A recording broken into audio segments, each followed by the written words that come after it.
Hare Krishna, dear devotees. Welcome back once again to our ongoing series on the glories of our beloved Sri Vrindavan Dham.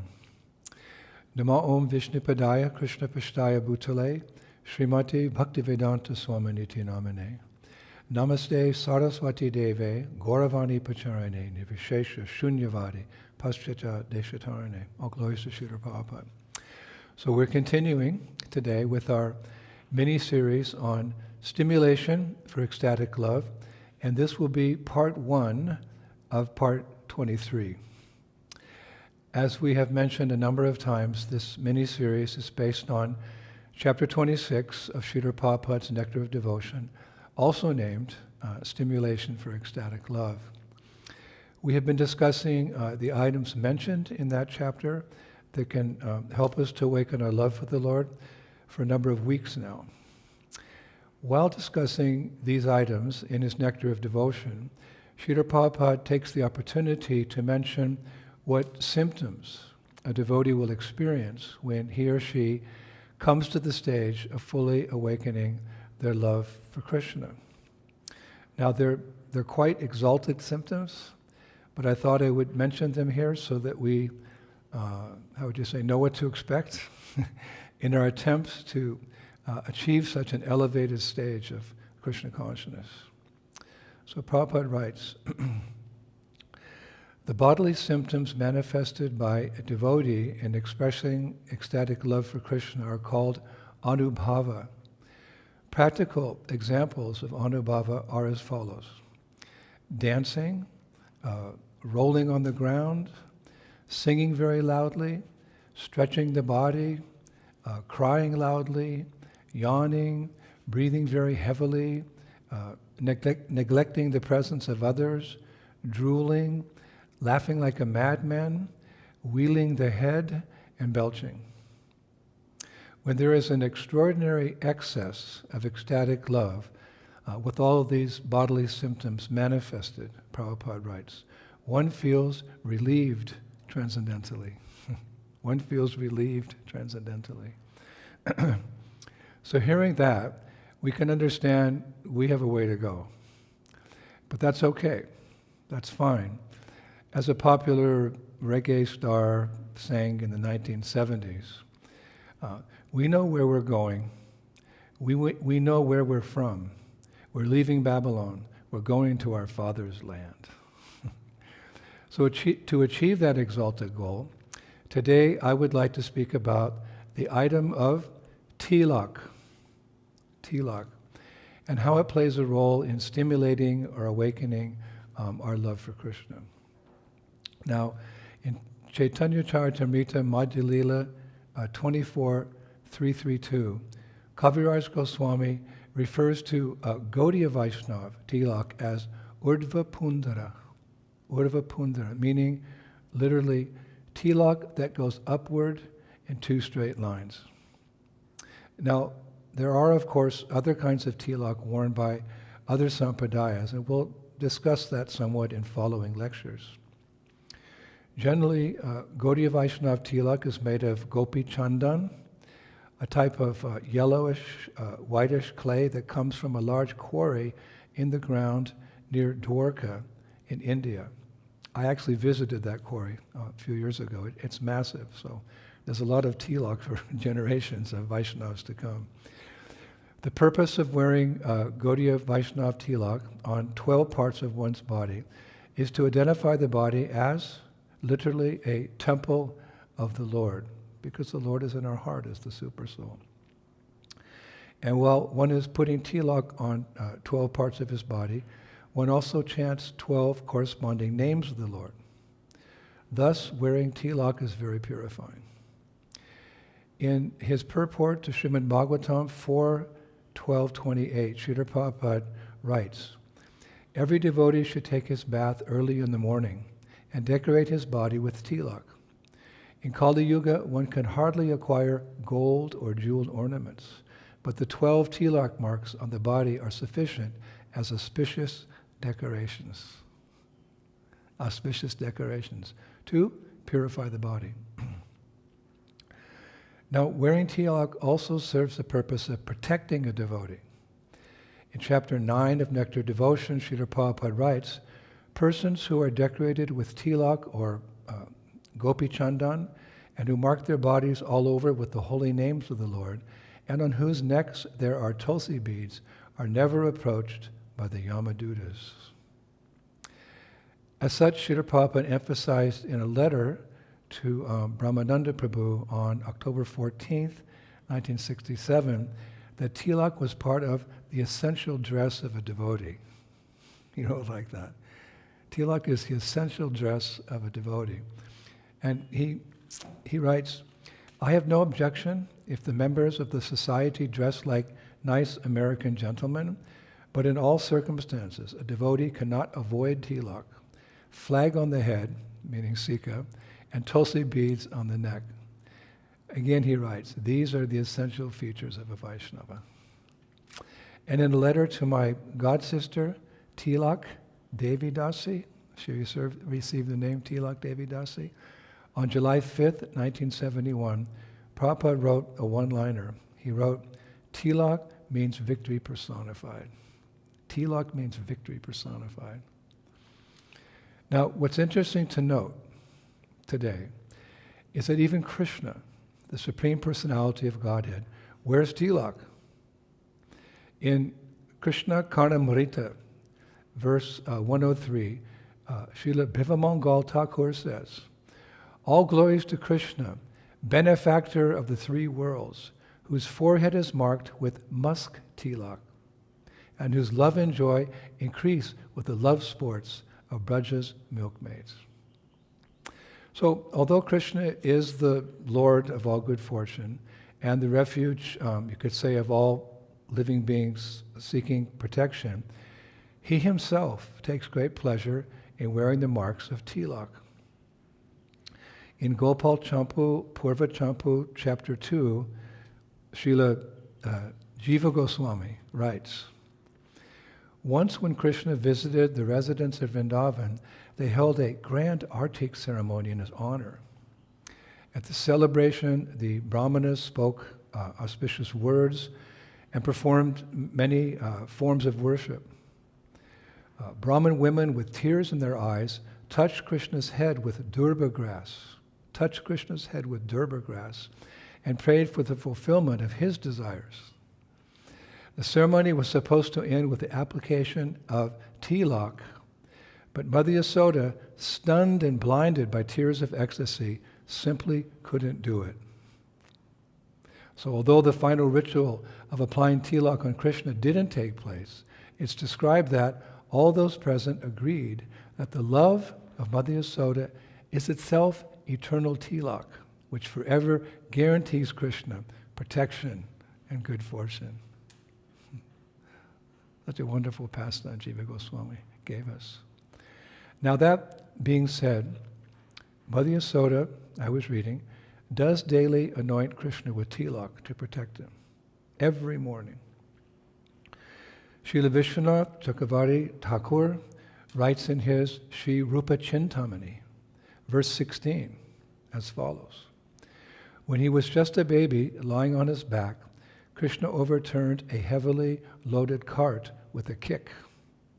His mother was convinced that he had been unharmed because of his yellow Gorochana tilak. He was protected by his Gorochana tilak.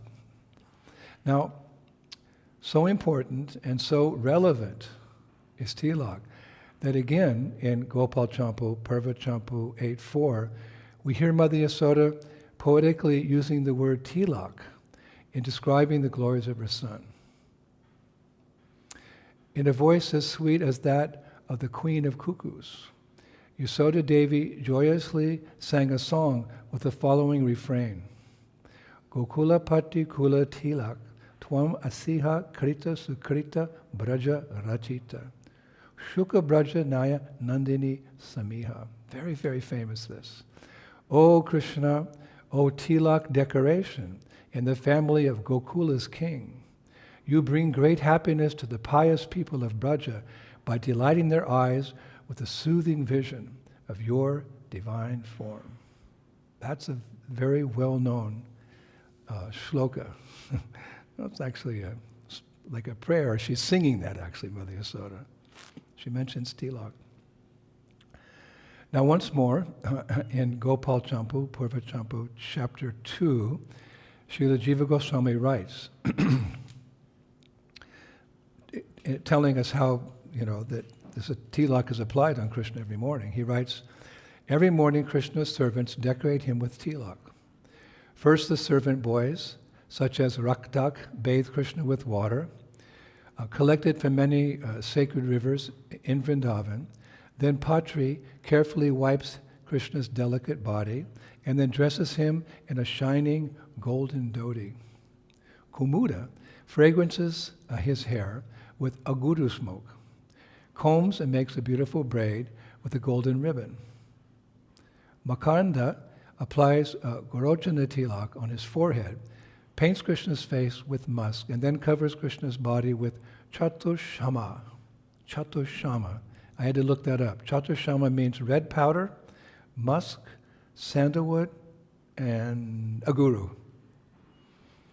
The cowherd boys are putting these things on Krishna. Mother Yasoda puts tilak, sometimes the boys do. And we'll see later on, sometimes the gopis put tilak on Krishna. It goes on. Premakanda puts gold bracelets on Krishna's wrists, hangs earrings in the shape of a goat on his ears, puts a precious necklace on his neck, and puts ankle bells on his feet, the ringing of which resembles the cooing of swans. The ringing of which resembles the cooing of swans. Now, in Krishna Karnamrita, Bivamangal Thakur writes, and I quote, with the fragrant tilak kasturi mark on your forehead, the precious kastuba gem on your chest, the lovely pearl jewel at the tip of your nose, a flute in your palm, kankans, means bangles, encircling your hands, scented sandalwood paste all over your body, a pearl necklace around your beautiful neck, and surrounded by milkmaids. May victory be yours, O crown gem of all the Gopalas. O crown gem of all the cowherd boys. So therein, I was reading it very carefully. Therein, Bivamangal Thakur writes, Kasturi tilakam. He writes, Kasturi tilakam, meaning tilak made from musk. Now, we've discussed before that musk actually comes from the dark-colored musk deer. And so that musk is also of a dark blackish color. But scholars say that Krishna doesn't actually wear dark tilak. They say that the actual musk tilak that Krishna wears comes from the musk deer known as Shwarnamriga. Shwarnamriga, meaning a golden species of musk deer. I didn't know that. A golden species of musk deer. Therefore, due to their golden complexion, their kasturi or musk is also of a golden color. And it's written by the acharyas, it has the same effect as gold. Hare Krishna. Therefore, Krishna's tilak is often seen as golden in color. But actually, Krishna wears many different colored tilaks. I did a lot of research for this one. At different times, Krishna's tilak can be seen as red, green, pink, yellow, white, or even blue. And it's described that all these colors are extracted from different flowers or minerals in our beloved Sri Vrindavan Dham, or from rubbing gemstones on marble. Krishna's tilak comes from rubbing gemstones on marble, or even from shells of different colors. Now, I was a little surprised when I read that Krishna wears tilak made from minerals, minerals, until I read the following in Ananda Vrindavan Champu by Kavi Karnapura. It's in the chapter entitled The Glories of Krishna's Flute, and I quote here. Those who have seen the inexhaustible beauty of Krishna and Balaram tending their cows, are the most fortunate people in the world. But alas, we have been deprived of this good fortune.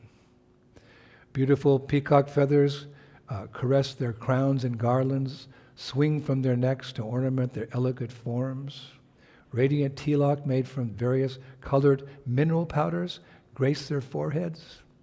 Bouquets of small creepers and flowers ornament their bodies. Thus Krishna and Balaram please the eyes of everyone with their charming beauty as they enter Vrindavan, just like dramatic actors walking onto a stage. Prabhupada also writes like that in Krishna book. So we hear mineral tilak. Now, one mineral kind of tilak that Krishna wears is called Kaushumbi tilak. Kaushumbi tilak. It's described as a crimson colored tilak in U-shaped form on Krishna's forehead. It actually starts from Krishna's forehead and goes down to the start of his nose.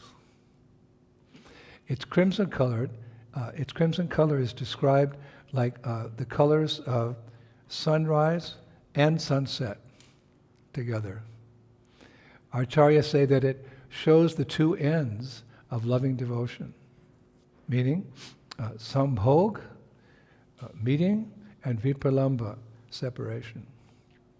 It's a mixture of red chandan, called rakta chandan, made of red minerals, and powdered coral. Wow. The acharyas say that the gopis, now we're speaking about the gopis and their service in this way, the gopis like to paint Krishna's forehead with this Kaushumbi tilak, because to them, it's described, it reveals his passionate nature and also points to his subservience to Sri Radha, whose feet are smeared with red lac. Another tilak that Krishna wears is called Keshar tilakam. Keshar tilakam. It's nicely described by the poet Gopal Kavi in his work, Sringara Shara Nirnaya. Sringara Shara Nirnaya. I found this in the Vrindavan Research Institute. This tilak is called Keshar tilakam because it's made with saffron flowers mixed with sandalwood paste. I was reading that it takes 75,000 saffron flowers to make 1 pound of saffron spice. 75,000 saffron flowers. So because of the nature of saffron, this tilak appears as bright saffron color. Now the special nature of that tilak that Krishna wears is that it attracts the demigods and their wives to Krishna. That's the special nature of that tilak. Lots of forms of tilak. So this tilak, it attracts the demigods and their wives to Krishna. Another type of tilak that Krishna wears is called Sharad tilakam. This tilak is made with sweta chandan, meaning white sandalwood. Thus this tilak is, as you can imagine, it's white in color. And Krishna's mother or his servants apply this tilak in summertime to keep Krishna cool. And this tilak can be applied, this particular tilak can be applied in many shapes, such as a small dot called sweta bindi, or it can be applied in a crescent, moon-like shape with a star. Another type of tilak Krishna wears is called Sarvato Bhadra Tilakam. Sarvato Bhadra Tilakam. It's specifically for controlling and attracting all the direction and senses of his devotees. That's how the acharyas describe it. It's specifically for controlling and attracting all the direction and senses of his devotees. Now Krishna wears this particular tilak in different colors. Grayish like light coryllium, red like kumkum, green like emeralds, yellow like chandan, and white and gold. I read there is yet another type of tilak called Shambindu. Shambindu. Krishna wears this tilak as a small black dot between his eyebrows. Now, it's made with a paste made of beryllium and almonds that were burned in the flame of a cotton wick with dry neem leaves inside, and then dipped in mustard oil. The burned almond paste and beryllium are then rubbed with the ghee to form this dark paste. And this small dot, Shambindu, on Krishna's face, removes all evil eyes that may fall upon Krishna. It's also known, I read, as Ananda Bindu, meaning the dot of bliss. And I read that it can also be worn by Krishna's devotees to protect them from evil eyes. Actually, mothers, we see here in India, mothers often put this dot on their small babies to protect them. Lots of tilaks. Now, one more type of tilak that Krishna wears is called Rori Binda, R-O-R-I, Rori Binda, which is it's in a big sun-shaped. It's a big sun-shaped tilak on his forehead, made with vermilion paste. Devotees also sometimes wear this kind of tilak, which Shastra says gives blessings, energy, wisdom, satisfaction, and knowledge of the Vedas. Now, it's important to note here, one important point here is that Krishna never, again, puts on his own tilak like we do. Rather, it's his devotees. Of course, Mother Yasoda, we read cowherd boys and cowherd girls, but it's his servants who put Krishna's tilak on in the morning. And it's a very confidential service. Now, Govinda Lilamrita, chapter 15, verses 99 to 101, starting with verse 99, give us a detailed description of this service that the devotees do for Krishna in the morning. And I quote here, Lalita then decorated Lord Hari's forehead with a moon-like tilak mark. She placed a single musk dot in the center and many sandalwood dots on both sides of it. These tilak markings were Cupid's chakra weapons to cut the hearts of the gopis. Deep. Then verse 100, Chitra then decorated Lord Krishna's body with beautiful designs drawn in kumkuma. When she looked at Lord Krishna, she became agitated by the strong waves of the sight of Lord Krishna's beauty. The markings she had drawn on his body reminded her of Lord Krishna's dancing with each gopi during the Rasa Leela. This is pure nectar. Then verse 101. Chitra then drew colorful tilak pictures on her friend, Krishna's limbs, whose glistening, friendly luster defeats the beauty of dark monsoon clouds. These tilak pictures were like Cupid's flower net to catch the Kanchana birds of Srimati Radharani's lotus eyes. Govinda Lilamrita, chapter 4, verse 17, also mentions how the cowherd boys decorate Krishna with tilak. It says, the Gopa Makanda then decorated Lord Krishna's forehead with a tilak marking drawn in Gorochana and musk. Now, I was reading that it's a wonderful part of each day in Vrindavan when Krishna's servants dress and ornament him in the early morning hours.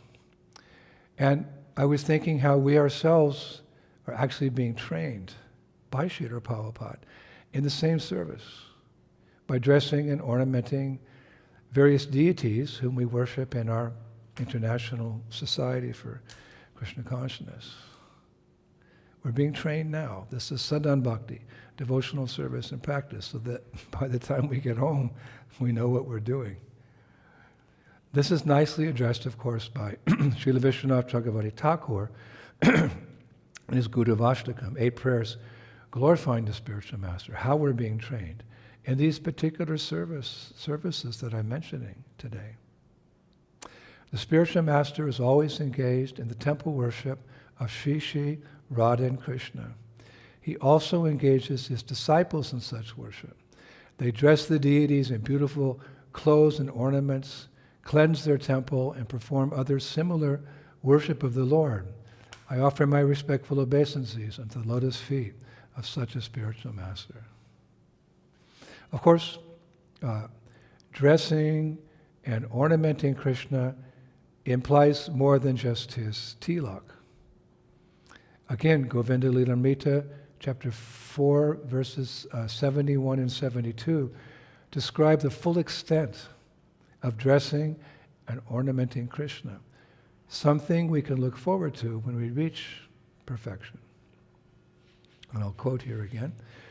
Bursting with happiness, the servants then affectionately decorated their master Krishna with exquisite clothing, ornaments, garlands, and fragrant ointments, wearing the tilak marking named Bhakti Cheda, anointed with sandalwood paste, kumkum, and colorful mineral pigments, dressed in exquisite new garments, wearing a peacock feather crown, signet rings, earrings, and a gunja necklace, a jewel necklace with the Kaustubha gem in the center, a Vaijayanti flower garland, armlets, bracelets, golden anklets, ankle bells, and an ornamental chain, and wearing on his chest a necklace of large pearls, in which he alone could see the reflected form of Srimati Radharani.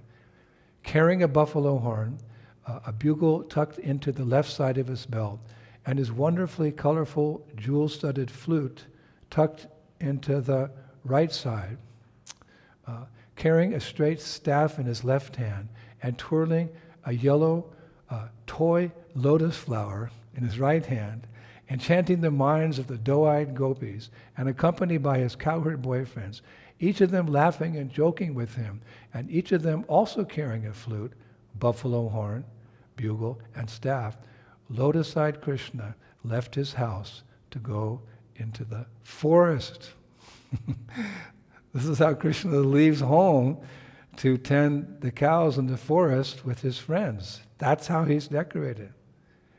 It's so amazing that we have all these details given to us by Srila Prabhupada, Rupa Goswami, of course, Bhakti Rasamrita Sindhu. All these books are giving us the details of Krishna's paraphernalia and how he dresses and how he's decorated. We're so blessed. We are so fortunate. So today we have discussed many facets of Krishna's tilak. Again, why? By hearing this is just hearing this information, speaking this information, hearing this information, it helps to gradually awaken our love for him. In his Sri Shukasharishtava, Krishnadas Kaviraj Goswami, in his Sri Shukasharishtava, we hear actually how such stimuli increases the love of Krishna's dearest devotee, Srimati Radharani. He writes, splendid as the Krishna Astami moon, decorated with colorful designs, drawn in Govardhan's pigments, and bearing splendid kumkum tilak, Kamadev catches the deer of Sri Radha's heart. Radharani's love is the most pure, but her love is always increasing. This is the nature of transcendental love. It's always increasing ad infinitum. So in closing today, I would like to mention just another interesting detail of decorating Krishna's face that I came across when preparing this talk. And that is that Krishna also wears different types of patterns or designs on his face, which are known as Makara Chinha. Makara Chinha, which means literally symbols of love. Actually, Makara is a water beast that is represented in Vedic art of having the body of a crocodile and the head of an antelope. And this creature is actually the carrier of the demigod Varuna, as well as the emblem.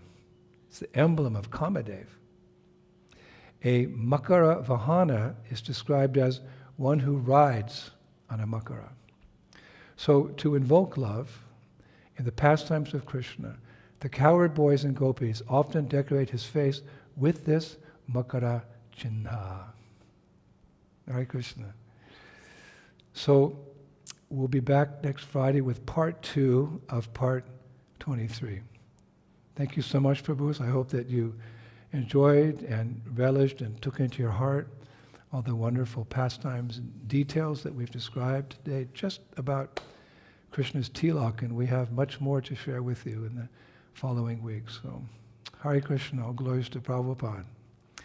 Shri Shri Gaura Nitai ki, Shri Shri Krishna Balaram ki, Shri Shri Radha Shama Sundar ki, Vrindavaneshwari Srimati Radharani ki, Krishna's tilak ki, Shri Mayapur Dham ki, Shri Shri Gaura Nitai ki, Shri Krishna Sankirtan Yajna ki, share the nectar, share the mercy with others ki, back home, back to Godhead ki, Nitai Gaur Premanandi, Jai Jai Sisi Radhe Shan.